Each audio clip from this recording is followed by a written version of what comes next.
નમસ્તે વિદ્યાર્થી મિત્રો, ચાલો ફરી પાછા આપણે ઓનલાઈન વિડીયોની અંદર આપણે 17મા પાઠની અંદર વિજ્ઞાનમાં આગળ વધીએ.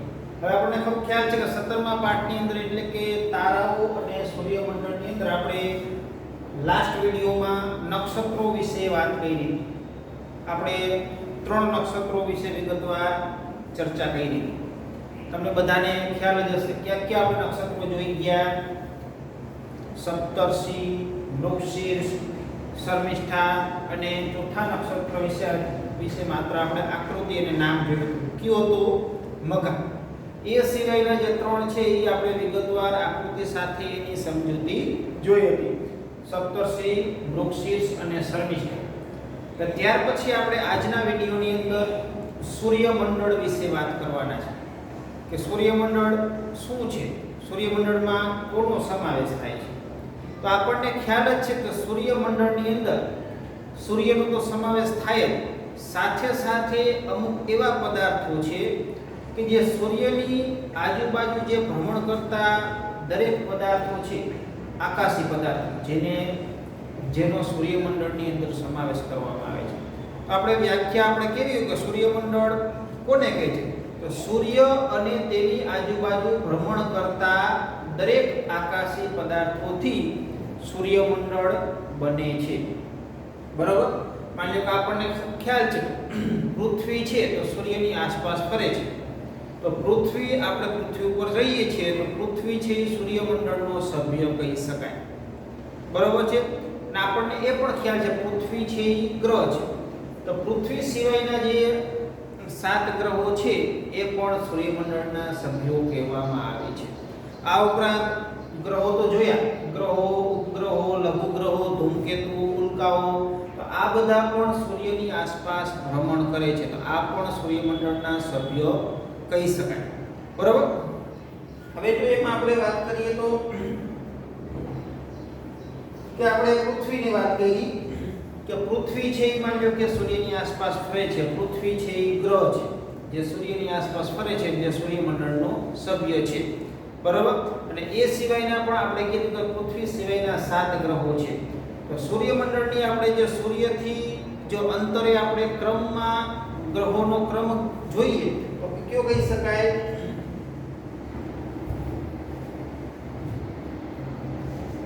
કે સૂર્યથી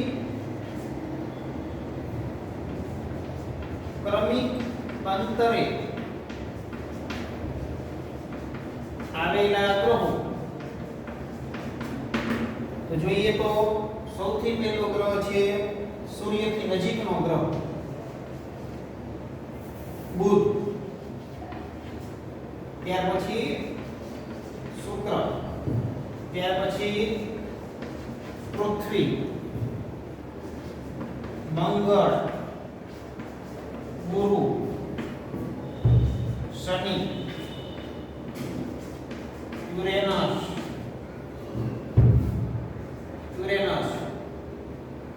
અને નેપચ્યુન. તો ક્યાં કે 1 2 3 4 5 6 7 ને 8 ગ્રહો છે. સૂર્યની આસપાસ ફરતા કેટલા ગ્રહો છે? 8 ગ્રહો. અને 8 ગ્રહોનો ક્રમ કઈ રીતે છે? બુધ, શુક્ર, પૃથ્વી, મંગળ, ગુરુ, શનિ, યુરેનસ અને નેપચ્યુન. આ રીતે ક્રમમાં ગોઠવાયેલા ગ્રહો છે. બરોબર? હવે આપણે પાઠ્યની અંદર તમને આખું જે સૂર્યમંડળ છે એનું દ્રશ્ય, એની જે ભ્રમણ કક્ષાઓ છે એ તમને ચિત્ર સાથે બતાવેલું છે. તો જોઈએ આપણે કે સૌથી વચ્ચોવચ્ચ શું છે? સૂર્ય. બરાબર? ત્યાર પછીનો કયો ગ્રહ આવશે? બુધ.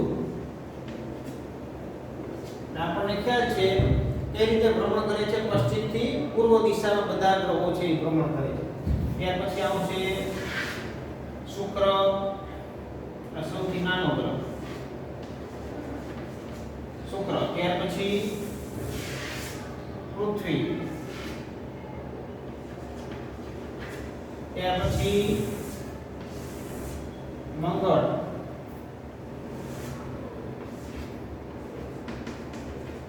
ત્યાર પછી ગુરુ સૌથી મોટો ગ્રહ,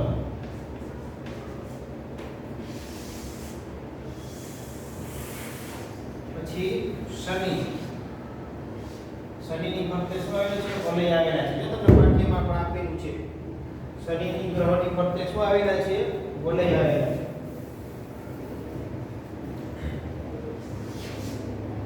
શનિ, ત્યાર પછી યુરેનસ,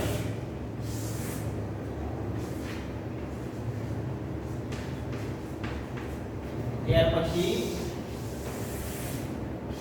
નેપચ્યુન.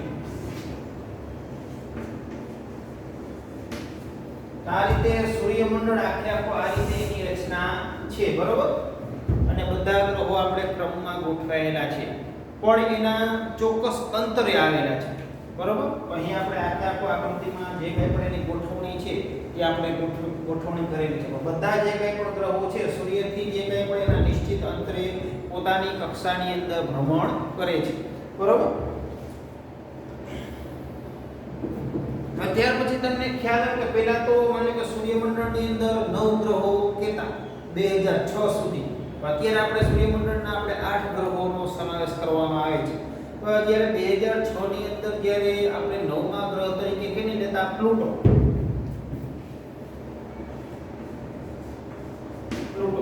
પ્લુટોને 9મો ગ્રહ કહેવામાં આવે છે, પણ એ સૂર્યમંડળમાં સૌથી દૂરનો ગ્રહ છે, એને અંધારિયો ગ્રહ કહેતા.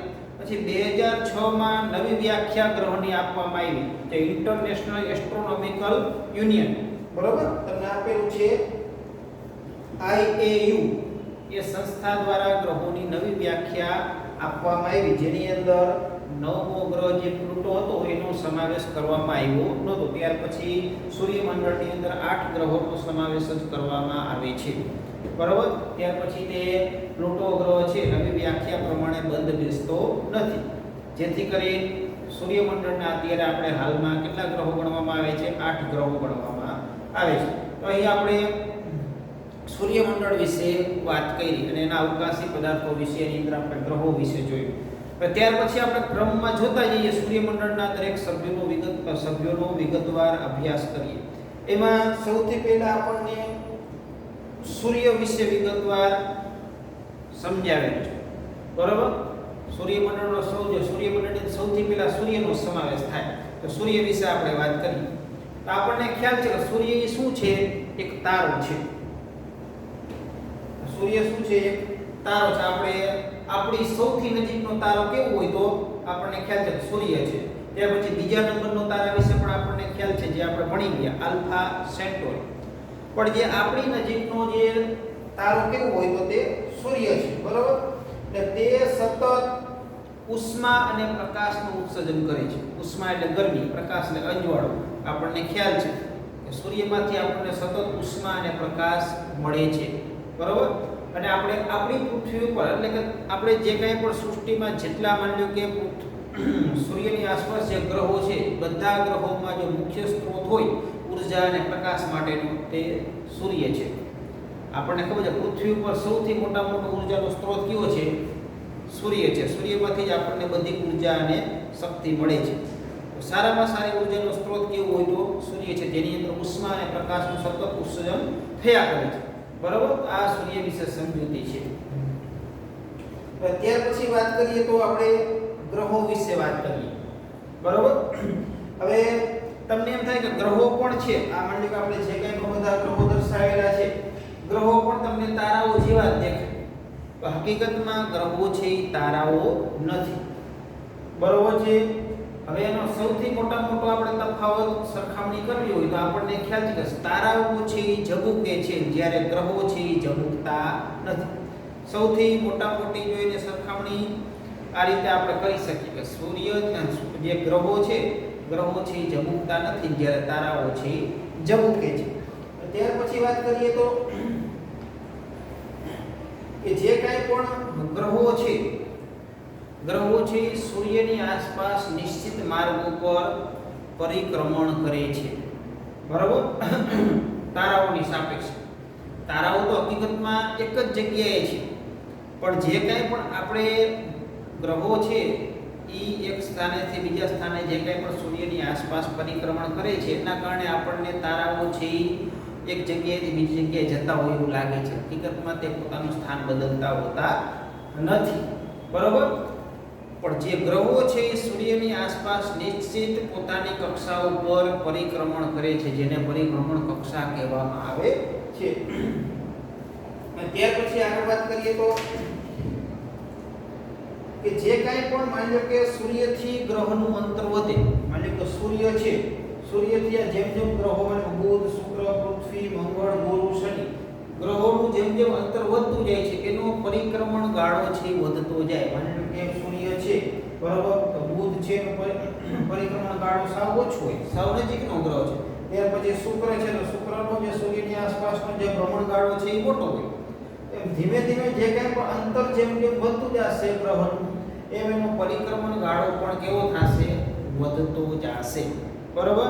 એટલે કે જે કંઈ પણ ગ્રહો છે એ સૂર્યની આસપાસ ફરે છે એ પોતાની કક્ષાની અંદર ફરે છે, જેને પરિભ્રમણ કક્ષા કહેવામાં આવે છે. અને જેમ જેમ માની ગ્રહોનું અંતર વધતું જાય છે તેમ તેમ તેનો પરિક્રમણ ગાળો વધતો જાય છે.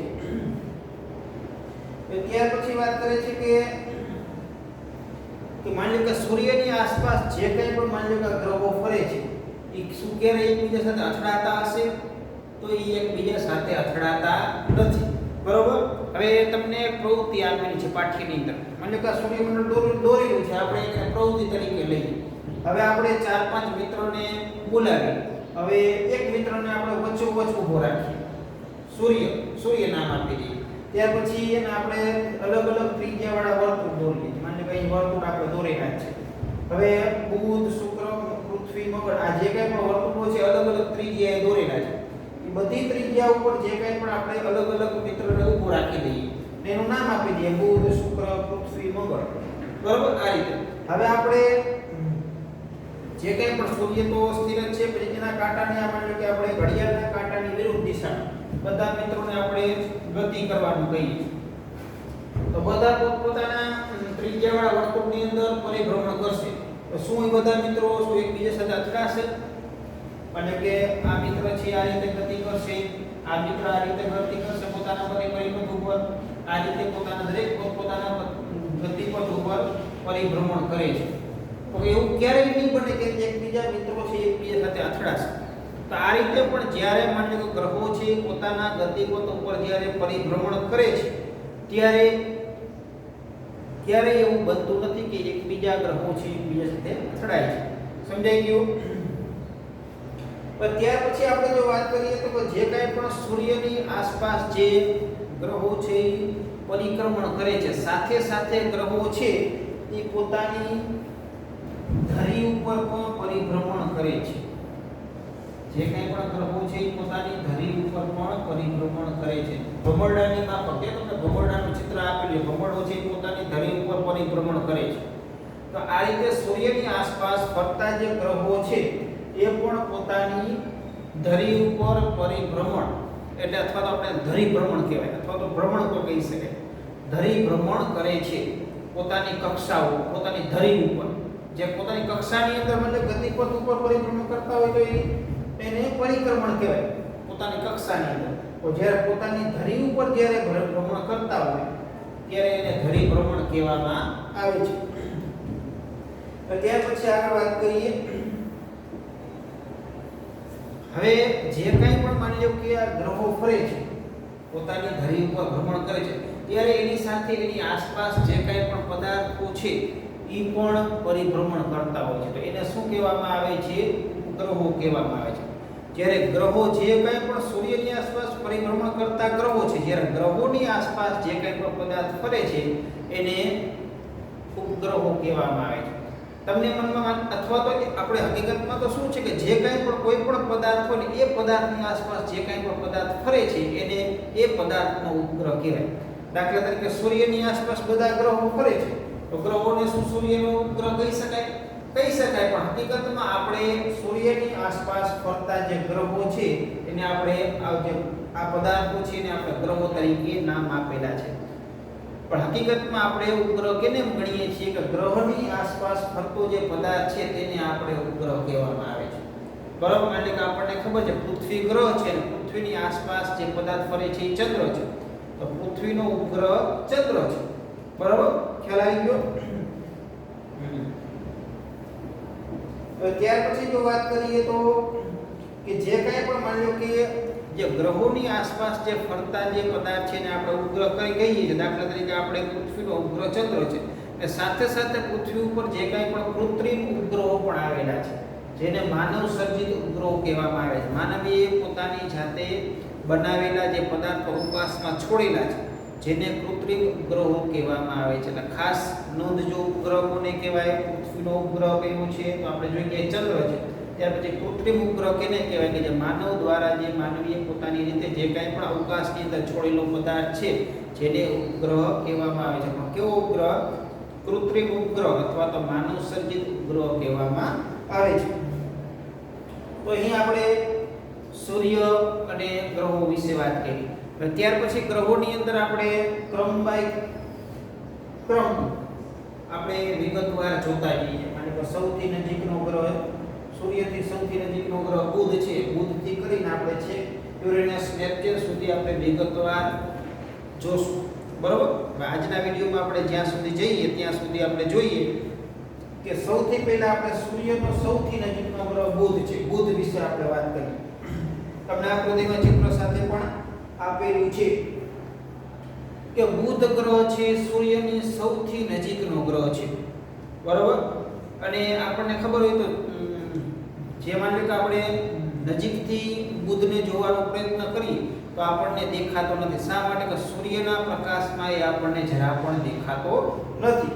હવે ત્યાર પછી શું કહે છે કે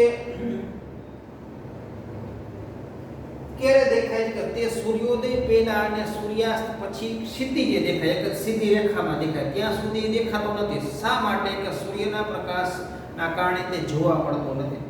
પણ સૂર્યોદય પહેલા અને સૂર્યાસ્ત પછી જે પ્રકાશ ઓછો હોય એવા સમયે એકદમ સીધી રેખામાં ક્ષિતિજે આપણને બુધ ગ્રહ છે એ જોવા મળે છે. બરાબર, ત્યાર પછી ખાસ એક નોંધ કરજો કે બુધ છે એને કોઈ પણ ઉપગ્રહ નથી. આપણને જોઈએ કે પૃથ્વી છે અને ચંદ્ર એક ઉપગ્રહ છે, તો બુધ છે એને એક પણ ઉપગ્રહ નથી. અને સૂર્યોદય પહેલા અને સૂર્યાસ્ત પછી એક ક્ષિતિજે જોવા મળે છે. ત્યાર પછી સૂર્યની સૌથી નજીકનો ગ્રહ છે. બરોબર, અને સૌથી નાનો ગ્રહ છે. બધા ગ્રહોની અંદર બુધ ગ્રહ છે સૌથી નાનામાં નાનો ગ્રહ છે. તો આ ખાસ 4 થી 5 પોઈન્ટ યાદ રાખજો. બરોબર, તો અહીં આપણે બુધ વિશે સમજૂતી પૂરી કરી. ત્યાર પછી વાત કરીએ શુક્ર. તો આપણને ખ્યાલ છે કે શુક્ર છે ને હકીકતમાં એક તેજસ્વી જો ગ્રહ કેવો હોય તો કહી શકાય. તેજસ્વી ગ્રહ તરીકે શુક્ર ગ્રહ છે. અને સૌથી નજીકનો ગ્રહ કેની નજીકનો ગ્રહ છે? પૃથ્વીની સૌથી નજીકનો ગ્રહ હોય તો શુક્ર ગ્રહ છે. સૂર્યથી ખાસ આમાં જો ધ્યાન રાખજો, પ્રશ્નમાં શું પૂછેલું છે કે સૂર્યથી સૌથી નજીકનો ગ્રહ કીએ તો બુધ છે અને પૃથ્વીની સૌથી નજીકનો ગ્રહ કીએ તો શુક્ર છે. બરોબર, જે તમે પાઠ્યમાં પણ જોઈ શકો છો. અને કહે છે કે સૂર્યોદય પહેલા પૂર્વ આકાશમાં દેખાય છે. શુક્ર ગ્રહ છે સૂર્યોદય પહેલા પૂર્વ આકાશમાં દેખાય છે અને જ્યારે સૂર્યાસ્ત પછી પશ્ચિમ આકાશમાં દેખાય છે શુક્ર ગ્રહ. બરાબર, ખાસ હકીકતમાં એ દિવસે જોવા મળતો નથી. સૂર્યોદય પહેલા પૂર્વ આકાશમાં અને સૂર્યાસ્ત પછી પશ્ચિમ આકાશમાં જોવા મળે છે. એટલે તેજસ્વી ગ્રહ છે. અને ખાસ કરીને જેથી કરીને જે શુક્ર ગ્રહ છે એને સવાર કે સાંજનો તારો કહેવામાં આવે. હકીકતમાં એ તારો નથી પણ એને સવાર કે સાંજનો તારો તરીકે ઓળખવામાં આવે છે. સૌથી તેજસ્વી ગ્રહ છે શુક્ર છે. અને જે કંઈ પણ શુક્ર છે, શુક્રને પણ એક પણ જાતના ઉપગ્રહ નથી. પણ જે કંઈ પણ શુક્રની જે ધરી ભ્રમણ કરવાની જે કક્ષા છે, પોતાની ધરી ઉપર ભ્રમણ કરે છે, તો એની વ્યવસ્થા છે અવ્યવસ્થિત છે. એટલે કે માની લો કે શુક્ર ગ્રહ છે ક્યારેક માની લો કે પૂર્વથી પશ્ચિમ રીતે ધરી ભ્રમણ કરે છે, ક્યારેક તો માની લો કે પશ્ચિમથી પૂર્વ દિશામાં પણ ધરી ભ્રમણ કરે છે. બરાબર, એટલે કે એની જે ધરી ભ્રમણ છે એની સ્થિતિ અવ્યવસ્થિત છે. એટલે કે તે પશ્ચિમથી પૂર્વ દિશામાં કે પૂર્વથી પશ્ચિમ દિશામાં તે ભ્રમણ કરે છે, જેથી કરીને એને માની લો કે આપણે એને એક પણ ગ્રહ નથી, સવાર કે સાંજનો તારો તરીકે ઓળખાય છે અને તેજસ્વી ગ્રહ કહેવામાં આવે છે. ત્યાર પછી જો વાત કરીએ તો આપણને ચંદ્ર છે, ચંદ્રની આપણે મને કળાઓ જોઈ ગયા, તો જેના કારણે જે શુક્ર છે એની માની લો કે ગતિ અવ્યવસ્થિત હોવાના કારણે ની ધરી ભ્રમણ જે અવ્યવસ્થિત હોવાના કારણે ચંદ્રની માફક શુક્રની પણ કળાઓ જોવા મળે છે, જે તમને ચિત્રમાં બતાવેલું છે કે શુક્રની કળાઓ એ શેના કારણે જોવા મળે છે? એના ધરી ભ્રમણ છે અવ્યવસ્થિત હોવાના કારણે. તો અહીં આપણે શુક્ર ગ્રહ વિશે સમજૂતી પૂરી કરી. ત્યાર પછીનો ગ્રહ આવે છે પૃથ્વી. તમને ખ્યાલ છે પૃથ્વી ગ્રહ ઉપર આપણે રહીએ છીએ. શા માટે? કે પૃથ્વી ગ્રહ એક જ એવો ગ્રહ છે જેના ઉપર જીવન શક્ય છે. બરાબર, સૃષ્ટિનું નિર્માણ થયેલું છે. બરાબર, કે જે પૃથ્વી એક જ સારામાં સારો એવો ગ્રહ છે જ્યાં વાતાવરણ, પાણી, જળ, અગ્નિ બધું જ તાપમાન બધું છે એ બરોબર માફક મનુષ્યને સૃષ્ટિને મળી રહે છે, જેના કારણે પૃથ્વી ગ્રહ ઉપર જીવન શક્ય છે. તમને શું કીધું? સૂર્યમંડળમાં પૃથ્વી એકમાત્ર એવો જાણીતો ગ્રહ છે કે જ્યાં જીવન શક્ય છે. બરાબર, એટલે ખાસ કરીને જોઈએ તો તેની પર્યાવરણીય પરિસ્થિતિ, જે કંઈ પણ આજુબાજુનું જે વાતાવરણ છે, પર્યાવરણની પરિસ્થિતિ છે, ખાસ નિમિત્ત છે.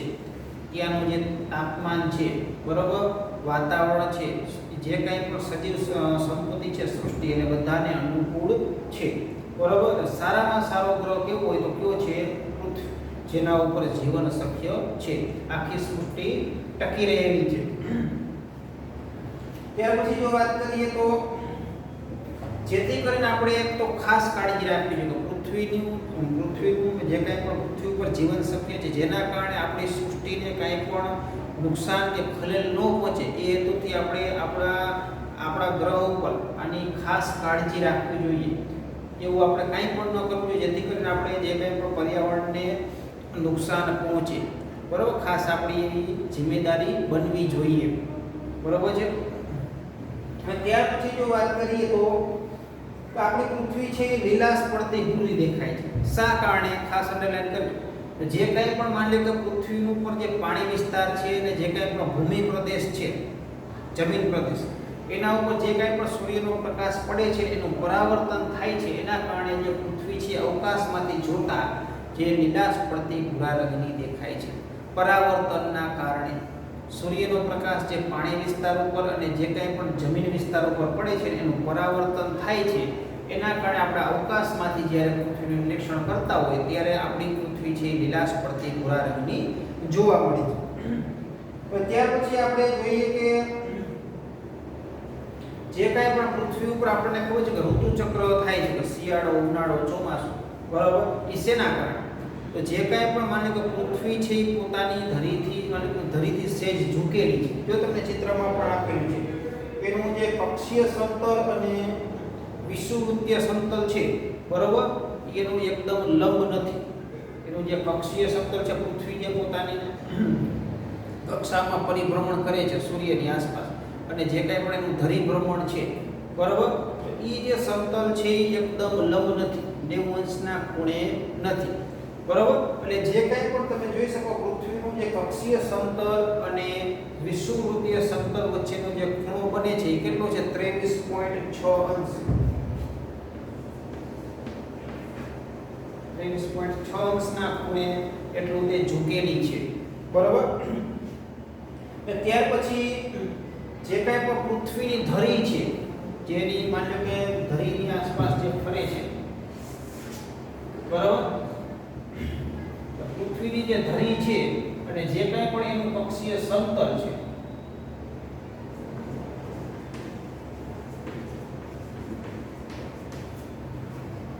તો કક્ષીય સમતલ અને જે ધરી છે એ વચ્ચેનો જે ખૂણો છે એ તમને આપેલું છે કેટલો? 66.5 અંશના ખૂણે નમેલી છે.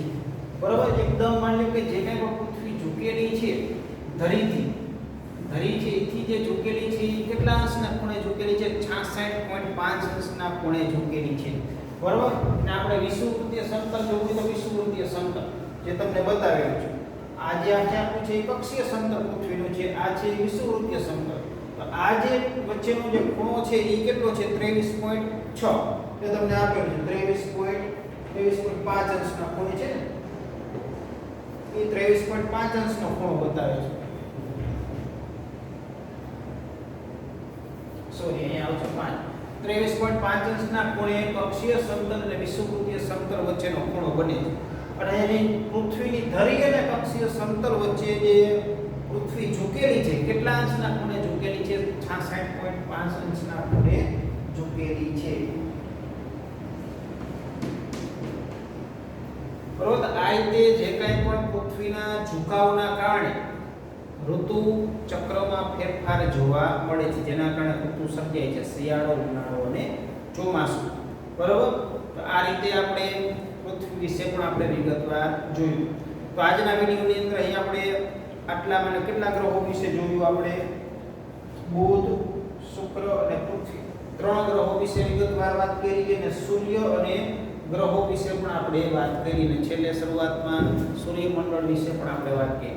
તો આજના વિડીયોની અંદર આપણે અહીં સુધી રાખીએ. ત્યાર પછી નેક્સ્ટ વિડીયોમાં આપણે પૃથ્વી પછીના ગ્રહો મંગળ, ગુરુ, શનિ, યુરેનસ, નેપચ્યુન અને પ્લુટો વિશે આપણે વિગતવાર અભ્યાસ કરશું. ત્યાં સુધી ધન્યવાદ.